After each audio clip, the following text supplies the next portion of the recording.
Anin bisa dimulai nih. Oke. Assalamualaikum warahmatullahi wabarakatuh.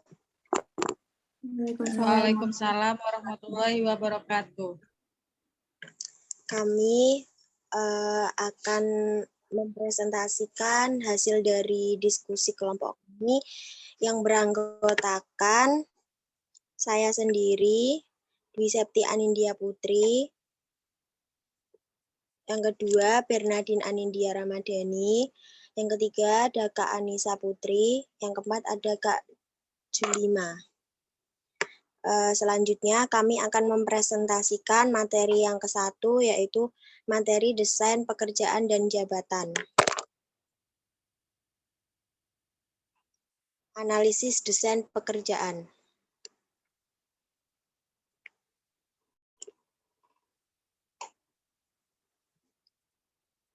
Analisis desain pekerjaan merupakan fungsi penetapan kegiatan-kegiatan kerja seorang individu atau kelompok karyawan secara organisasional yang bertujuan untuk mengatur penugasan-penugasan kerja yang memenuhi kebutuhan organisasi, teknologi, dan keperilakuan.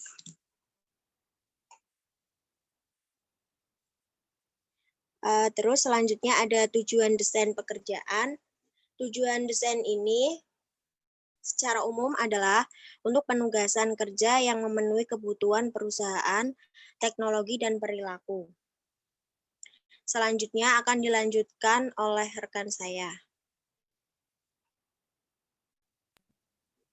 Oke, selanjutnya ada teknik desain pekerjaan berdasarkan secara individual.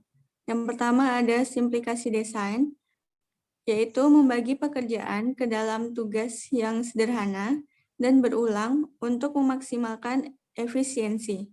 Yang kedua ada rotasi pekerjaan, memindahkan karyawan dari satu posisi ke posisi yang lainnya dalam sebuah perusahaan.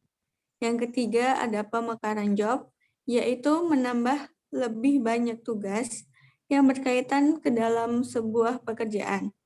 Yang terakhir, pemekaran pekerjaan, yaitu merancang pekerjaan dengan meningkatkan tanggung jawab, otonomi, dan kendali bagi para pemangku jabatan.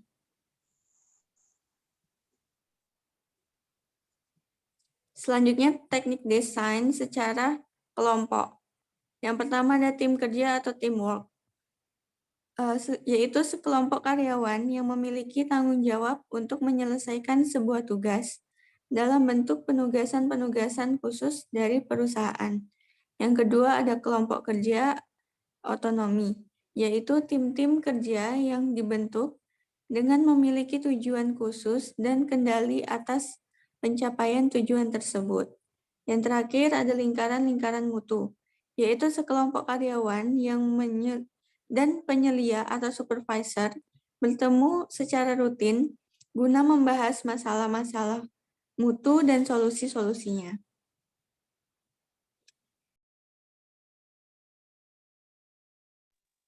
Baik, yang selanjutnya.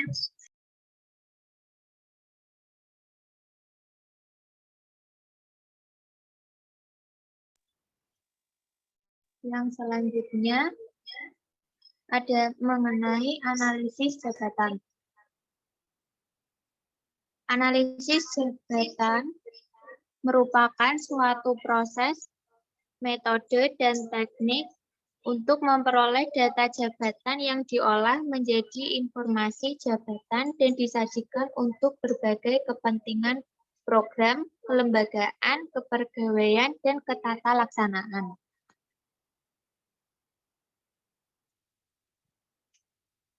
Yang selanjutnya ada tujuan analisis jabatan. Analisis jabatan dilakukan sebelum diadakan perekrutan tenaga kerja. Adapun tujuan analisis jabatan dilakukan adalah yang pertama, memperoleh tenaga kerja pada posisi yang tepat.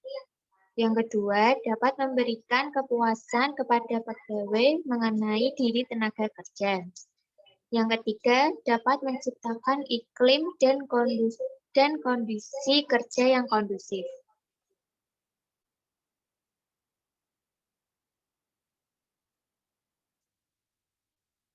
Selanjutnya disampaikan oleh Kak Juli. Terima kasih.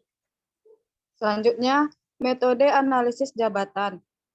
Wawancara dapat digunakan memperoleh informasi tentang hasil analisis jabatan yang dibutuhkan dapat pula diperoleh para penganalisis jabatan atau job analisis. Yang kedua ada observasi, dilaksanakan dengan peninjauan atau pemeriksaan pada setiap jabatan dan mengadakan pembicaraan diskusi.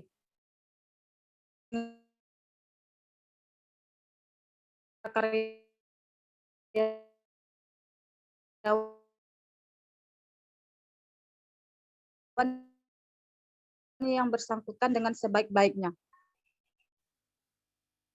Selanjutnya, metode analisis jabatan terbagi dua. Yang pertama, angket. Angket atau daftar pertanyaan mengenai jabatan dibuat dan dikirimkan kepada karyawan yang bersangkutan. Yang kedua, kombinasi. Dilaksanakan dengan menghubungkan ketiga cara di atas dan dapat ditambah dengan berbagai informasi yang biasanya terdapat dalam dokumen-dokumen hasil analisis jabatan atau pekerjaan yang telah ada sebelumnya.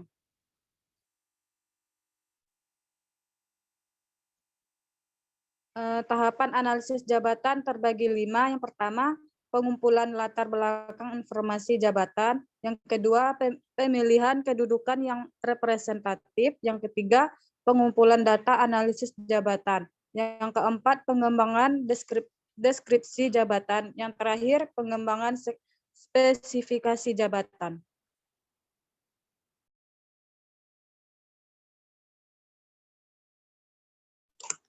Baik, untuk materi 1 cukup sekian yang dapat kami presentasikan. Selanjutnya, kami akan mempresentasikan materi yang kedua.